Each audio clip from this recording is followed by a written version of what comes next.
Hey everyone, thanks for joining us.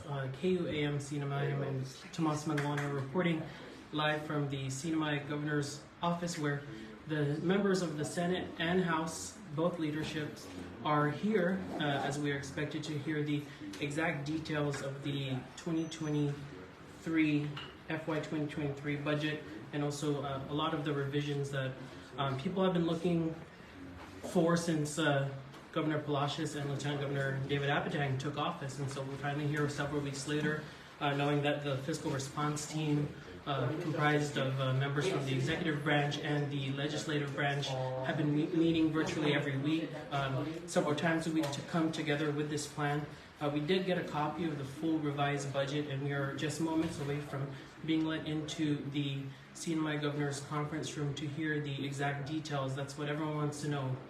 What cuts are being made, where they're being made, why they're being made, what concessions were made, what amendments were made. And of course, all of this getting the attention it deserves, given that people's work and livelihoods will be impacted by the news that we're going to hear in just a few moments. We're told the press conference is supposed to begin at 3:30.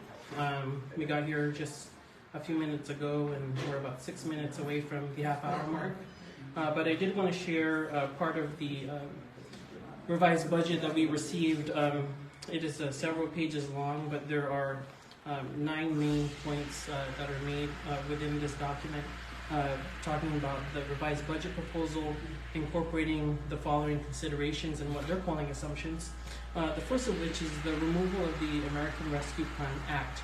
And so, of course, we've been expecting this particular move given the overspending of the ARPA funds that we've received. The second, here it says depletion of the Community Disaster Loan Fund and resulting lack of available funding for the 25% portion of retiree pensions and the local match requirement for Medicaid. The revised budget proposal also incorporates this consideration and assumption, as it's called here, the continued payment of debt services, reduction in work hours from 80 to 72 for all departments and agencies funded by ARPA. And so those are just some of the highlights from the several pages of reports that we've been reading through in the past few minutes since we got them.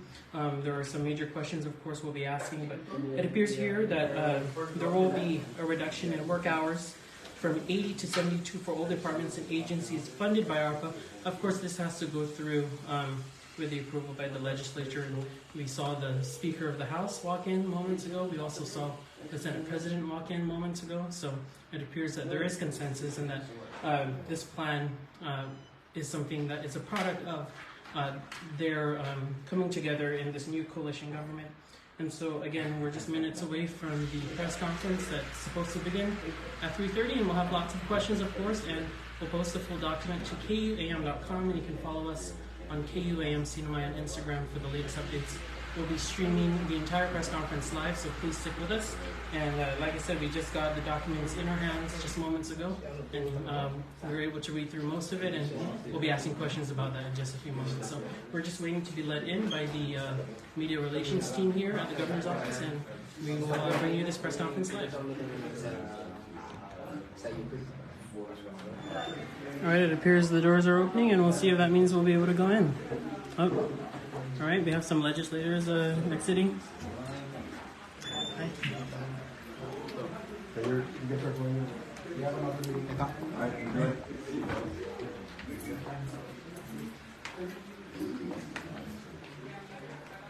All right, and so as you heard, there's some legislators exiting onto apparently another meeting.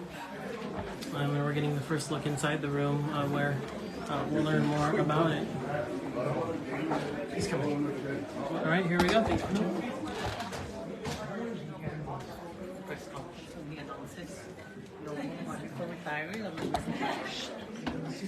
You're gonna go halfway, no?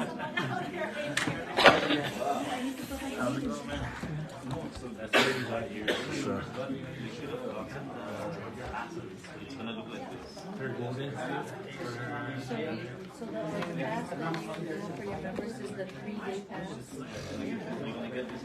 We should have all Events for the whole day, the dinner.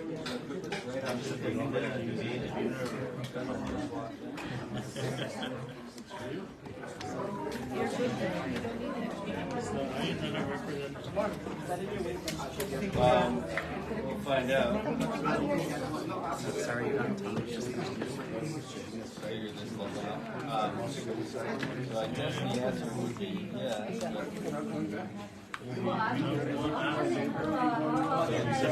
okay. I'll do it from here. I'll be able to do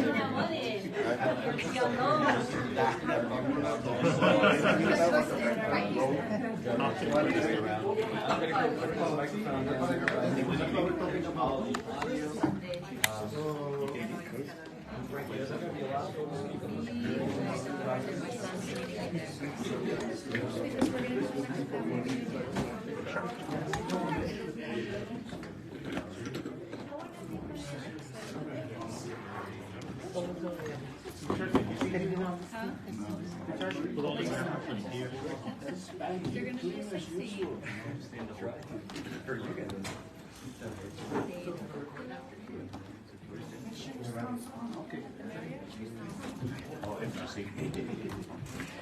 But so I haven't booked the flight yet, so we're pretty committed. How far is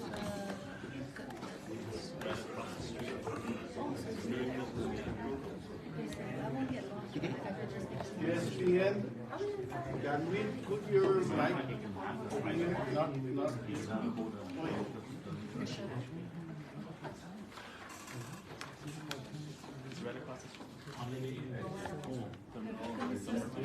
We can even walk.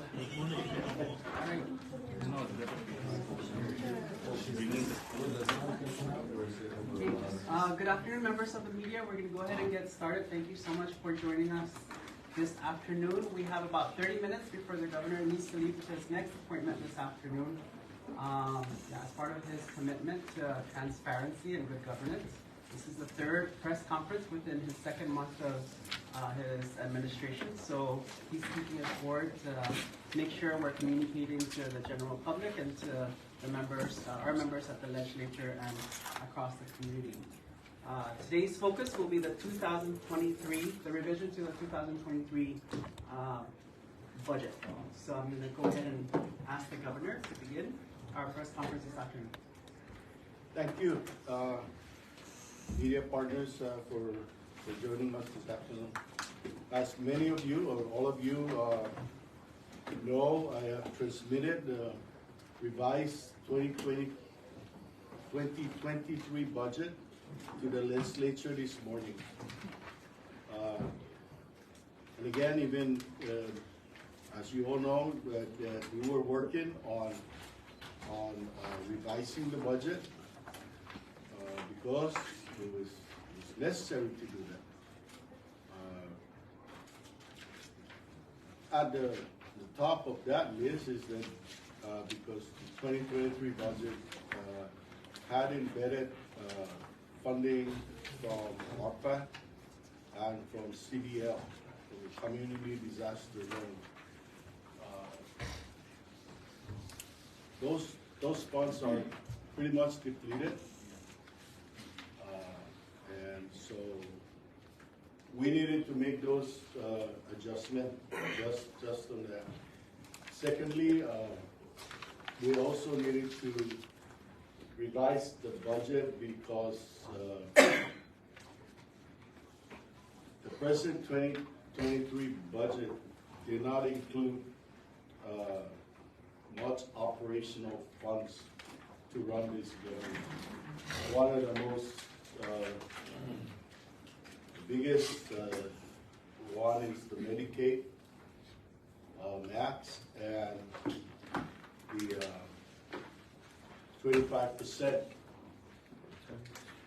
retirees pension was not embedded in the general fund. That was embedded in, supposedly in CDL. And unfortunately, CDL funds are completely depleted. In fact, I believe finance believe that they're overspent that in the previous administration.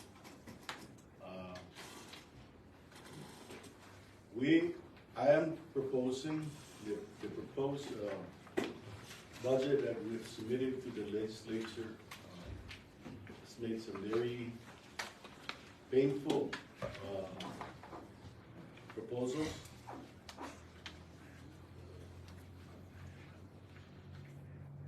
We will have to cut costs, and one of the costs that we will have to cut is a downward departure, total, the 80 hours to 72 hours. Initially, we were going to propose to do a 20%. As you all know, ARPA funds were used in the budget at 20%. That's equal to 16 hours. But when we're making adjustments, we wanted to see whether we can at least minimize the pain to our employees. And rather than going 64, we propose to go 72. We're proposing to go to 72 and use the additional revenue that we believe would be realized in the last 6 months of the fiscal year. So we're going to use that for 8 hours of the total hours and make that 72 rather than 64 hours. You know, we had at one point $600 million provided to the Commonwealth government. And we depleted that pretty much in 18 months. And so today, you know, I submitted the budget, revised budget to the legislature for consideration. As you all know, I do hope that we act expeditiously. We want to adjust the resources, the general fund resources. So that requires an amendment to the concurrent resolution for the resources available and include the additional funds. And the other parts of it I've just articulated that we're going to have to do some major cuts. And this is not the only cuts that we're going to be making. This is necessary to make sure that one, we are also basically legal and lawful in expenditure of public funds. If you recall, the former Secretary of Finance assured the legislature that 25% was going to be paid out of CDL. Well, no, CDL no longer exists, and we need to fund that now under the general fund. And the general fund, that object class, that expenditure is not authorized. So we need to make that. That's one glaring example. The other ones are the operation, other parts of the operations of this government, all branches of government. Again, I seek the expeditious action of the legislature, one way or another. If we're not successful to come to a solution on this, then of course, as the governor, I'm authorized to make the necessary adjustment. Some of those authorities are in the Planning and Budgeting Act, and one of them is to cut across proportionate cuts across all branches and all programs of government. We don't wanna really do that at this point. We want to see where the priorities are and put those funds where priorities are. And move forward for the next 6 months. We're in a austere situation. I wish we weren't. And, but again, that's where we're at, and we need to do something. We had the unpleasant responsibility of going through the numbers and Department of Finance as well as legislature and OMB and other fiscal professionals have looked at the numbers, and this is the situation we're in, and we're submitted. We're transmitting the work to the legislature for their consideration. I would like to ask the Lieutenant Governor. Well, thank you, everybody, and good afternoon. There are some positive developments from the economic activities as of now. The governor mentioned that have led to purpose this revision budget. And based on the collection posted on the first, second quarters of the current fiscal year, our analysis of the trends in the previous 3 fiscal years, we are projecting a modest of about 11% increase in local revenue collections, or about $11.8 million. Now these funds will be reallocated to government operations and priority obligations for the remainder of fiscal year. And we remain committed to ensure the continued payment of debt services, continued payment of the government obligations to the settlement fund, and of course the public school system, allocation of $1 million to cover up group health insurance for the remainder of the fiscal year. Support for the Commonwealth Healthcare Corporation's Network Program, formerly known as Medical Referral, of $1 million, which is on top of the $1.16 million already provided to CHC, Public Law 22-22. Support for public education institutions and other critical functions of the government, outside sources, including compact impact funds for CWPs. And while we make this necessary adjustment in our 2022 budget, Governor and I will continue to aggressively pursue federal reimbursement owed to the Commonwealth, so that these funds can be applied to the local match requirement for medical, Medicaid, and 35% portion of their retired pensions. Work with federal partners to obtain with direct federal financial assistance for grants and other programs that support government initiative. Partner with the private sector to enhance entrepreneurship and business development.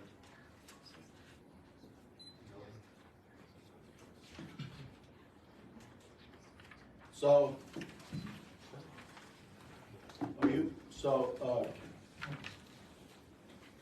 that's where we're at today. And, we've had the opportunity to engage with the legislative branch through their committees and through members who are part of the fiscal response committee.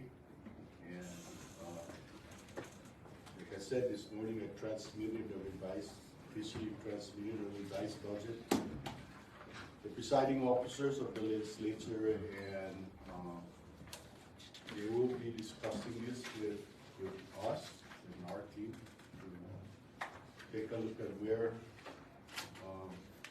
and if they have any question for clarification.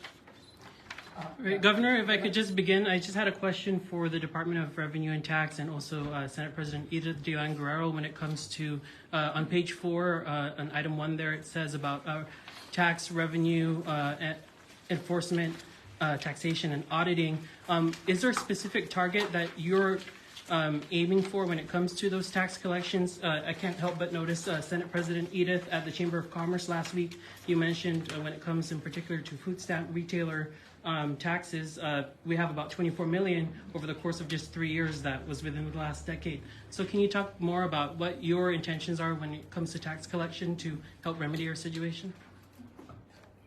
Go ahead, please. Thank you for that question, Tomas. And yes, we are asking for additional support for the Division of Revenue and Tax. I know that we've had the Senate share their concern about auditing BGR as well. So right now with this proposal and the support for Rev and Tax, we want to first support the staff. We have only 5 auditors at the Division of Rev and Tax, and we'd like to have them work their full 80 hours to focus their time on certain audit initiatives. For tax enforcement, I can't share what those target initiatives are to protect the integrity of the audit, but we know that with this budget package, it would allow them to continue to do their work and ensure that the revenues that are projected will be realized. All right, and just my second question, Governor, you make a specific ask here for a temporary 50% reprogramming authority. Just your comment on why you need that 50%, and also seeking comment from the legislators who, in the previous legislature, were vehemently against expanding the governor's reprogramming authority, and if that's changed because it's no longer Governor Torres. No, to that last question, let me answer that. No, it's not because of that. All I need and all we need is some sense of flexibility, because we're pretty much in a crisis situation. I'm not sure why Governor Torres asked for 100% programming authority last fiscal year, because he had $400 million, and he could have purposely put those in order. But, you know, that's an ask to the legislature. And it's basically for flexibility. And because the time frame which we had to put this revised budget together does not allow us to project the priorities. It is an additional, I think this is the lowest any governor has ever asked for reprogramming authority. I think all governors in the past have asked for 100% reprogramming authority, but you know, it's basically for that flexibility for the next 6 months. Mr. Secretary, just clarification on the numbers. No, like the Lieutenant Governor said, there's 11 million increase in revenue collection. So from 100 that was originally signed last year, the net gross revenue went up to 116. So can you explain a little bit more what happened to the numbers that necessitates this spending cut? So, thank you for that question. In regards to the revenue projections, we looked at the actual collection trends compared to our revenue forecast that was provided in the FY23 budget, and we noticed a slight increase by 11%, and so that was the difference between the original budget at 104 million and now is at 116. However, we are not yet at pre-pandemic levels. And so with that said, you know, the slight recovery is really due to a decrease in business gross revenues for the retail, hotel, and construction industries. We are cautiously optimistic about this increase, and we will continue to monitor the increase in revenues as we go, and if we notice any changes, we will advise the governor. Mr. Governor, you mentioned throughout this whole process for the last couple of lunch, you talked about how you've been working with the legislature to try and identify what we actually have left and how to move forward through that. Just a few minutes ago when you were speaking, you mentioned that if the legislatures can't come to an agreement with regards to what you're submitting, that you'll still have the ability to make some changes. Have you already been working directly with the legislature on this? Are you expecting some pushback at all from your colleagues in the House and Senate? Well, no, I'm not expecting, to be honest with you, I'm not expecting any pushback, but there's always that possibility. It's always in the realm of possibility that with the time that we have, it might be necessary to just begin to make those adjustments under the Planning and Budgeting Act.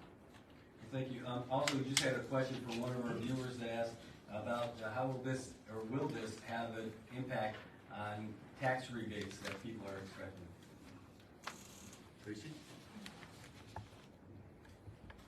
I'd like to say that the Division of Revenue and Taxation continues to work hard to meet the April 15th deadline for taxpayers to submit their tax returns, and there will be no change to their effort in processing those tax returns. We are still anticipating the federal credits that are refundable, which are the child tax credit, the earned income tax credit, and all of those credits that we receive funds directly from U.S. Treasury for. So there will be no reason to hold back those tax refunds.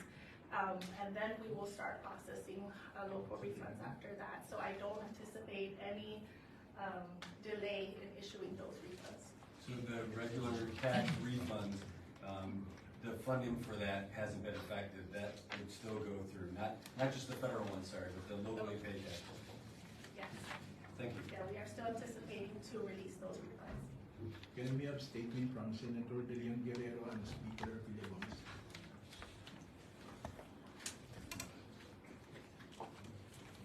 Thank you. You know, we don't have to repeat what the governor's saying, but obviously the FY23 budget submission, which is a modified budget, has to be reviewed by the legislature, and we don't, personally, I don't anticipate much debate on the issue. It's quite obvious based on, if you notice the newspaper from the last passage of FY23, we came in at net revenue of $109.78 billion. Today, with the increase of 11% collection of the two fiscal years prior on the current fiscal year, two quarters of the current fiscal year, the additional funding that has been collected by revenue and tax, it shows that there has to be some modification. However, we're not yet at that level of recovery, obviously, and with the statement of the governor saying there's no more ARPA money, funds have been depleted, the FEMA CDO money is no longer there to guarantee the 25% for the retirees and the Medicaid match. So now they have to tap into the local revenues that they are collecting as they're monitoring the cash flow projections of the government collections. So, but again, the legislature still has to sit down and take a look at the numbers and come to an agreement with the administration also, so that we can push forward in the passage of the modification of FY23. Thank you. Thank you, Senate President, and likewise, no need to repeat everything has been said. Tomorrow we will have a session at 10 o'clock. The process to get this revised budget going, of course, will commence tomorrow morning. We have a member of our fiscal team here in our chairman of Ways and Means, Representative Ralph Umel. The other two members, unfortunately, cannot make it, but they've been meeting regularly with the governor's fiscal team as well as the Senate's fiscal team weekly to get updates and to work on the details leading to this point.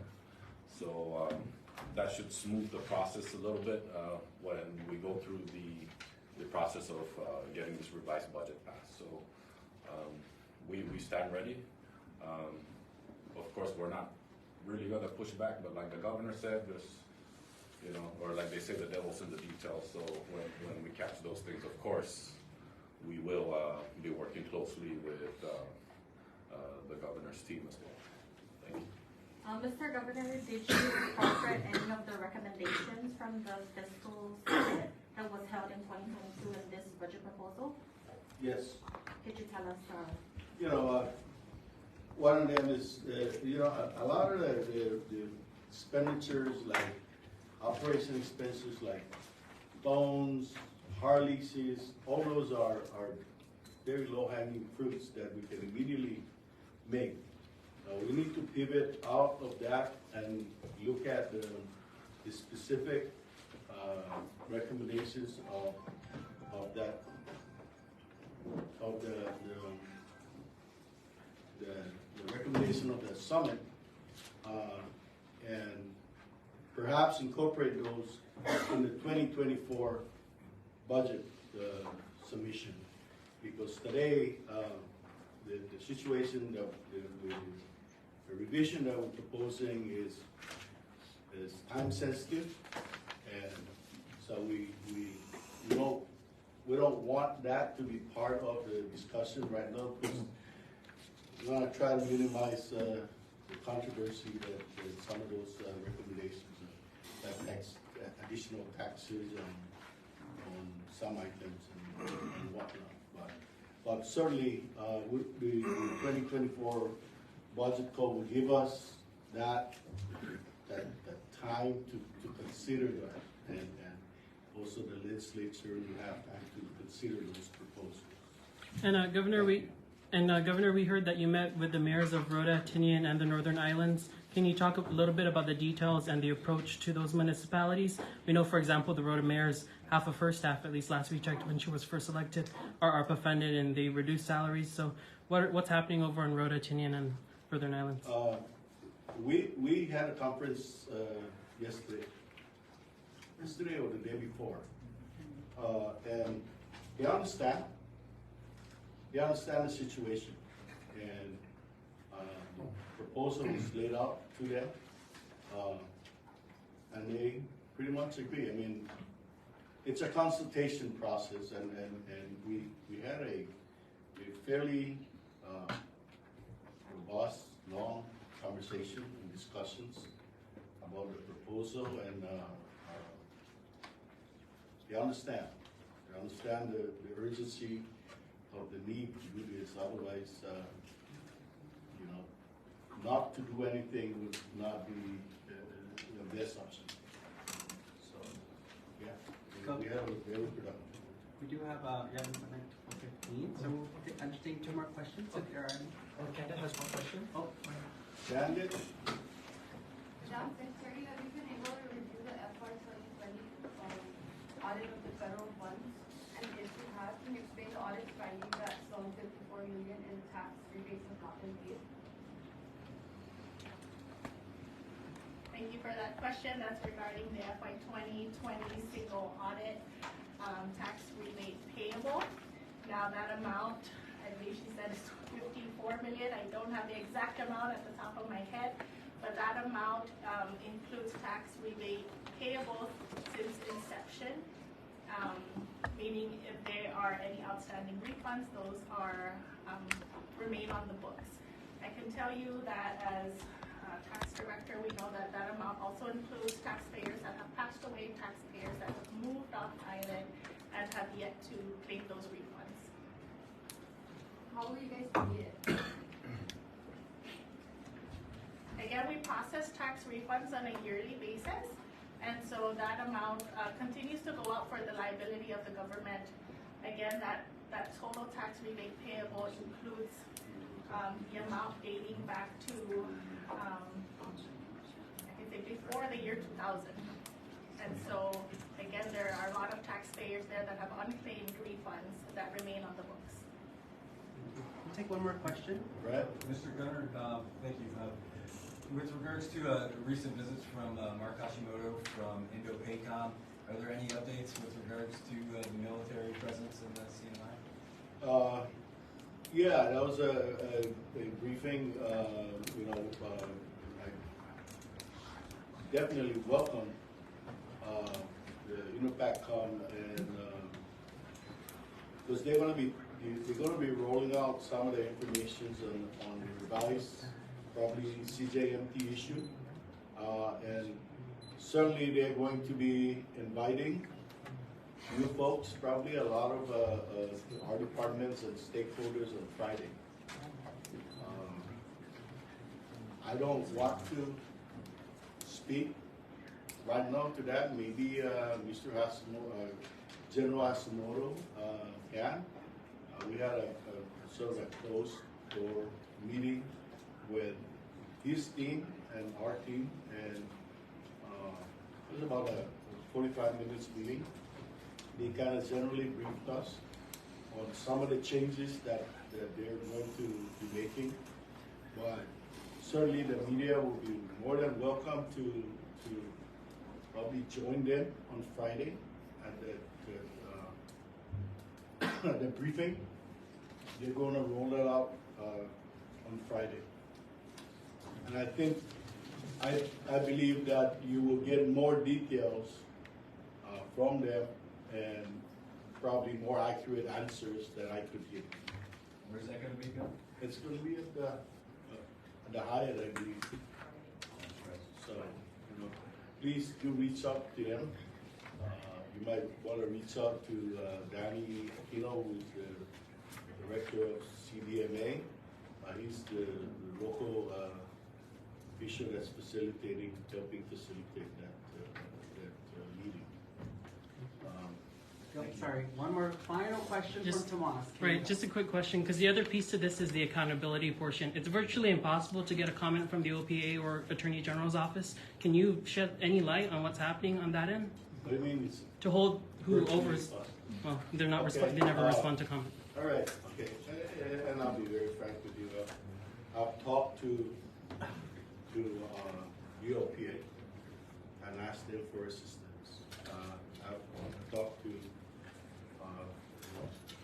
Department of Finance, and obviously I cannot speak about the efforts of the AG. I'm pretty sure that he's taking a look at some of those issues, but in my discussion with OPA, our discussion with the OPA, we asked her, because they're finalizing the contract for the 21 and the fiscal year 21 and 22 audits. Okay, and I asked her, would it be possible for you to include a forensic audit in that contract, or do we need to go to an RFP, a separate audit? And she said she was going to talk to the auditing firm, but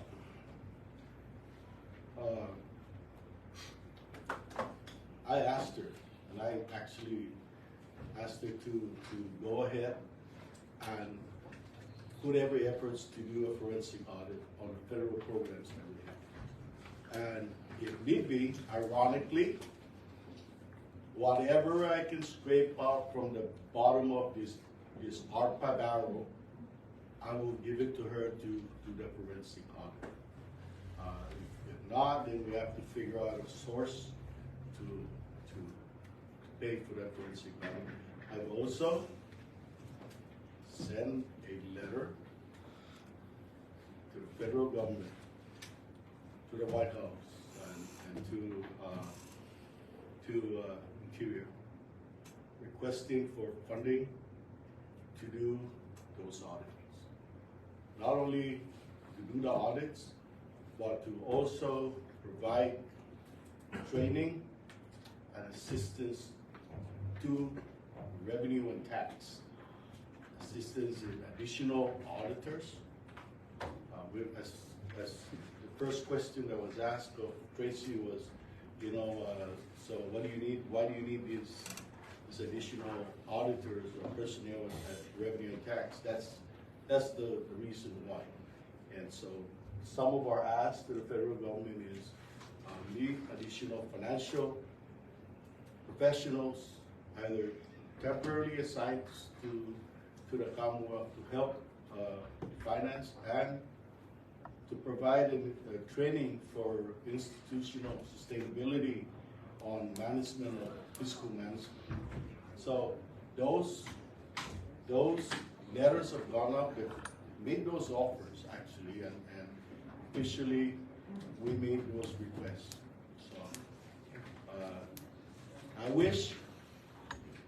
think we all wish that we can have a picture and hold those people accountable for doing the service to the public today, yesterday. But it does take time and effort for people to, the federal government to source up. And I have actually, never mind already that funds are depleted. We have pivoted to holding people accountable and look at that to a forensic. We begin to pivot into revenue generation, whether it's through better tax collection, better reimbursement requests to the federal government, and looking at economic opportunities. So we will not just focus ourselves on cost containment. We will eventually, and I'm not going to wait. I'm going to let the OPA and the Attorney General work on their process. Obviously, I don't set their timetable. I wish it was happening today, but I don't set those timetables. But I will continue to have dialogue with them and encourage them to please give us some answers. Okay? Thank you, Governor. I want to thank you all for the presence here, the legislatures, the media.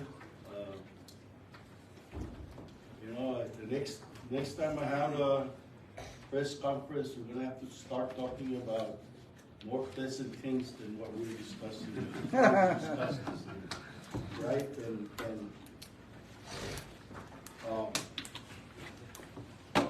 We will continue to work hard. We will continue to be transparent with you as much as we can. But sometimes, revenue and tax or finance cannot give you the answer and the time you're asking, but we will try our best.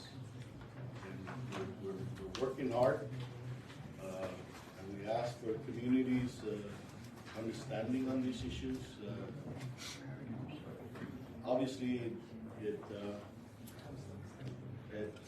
it's not something that we can undo overnight.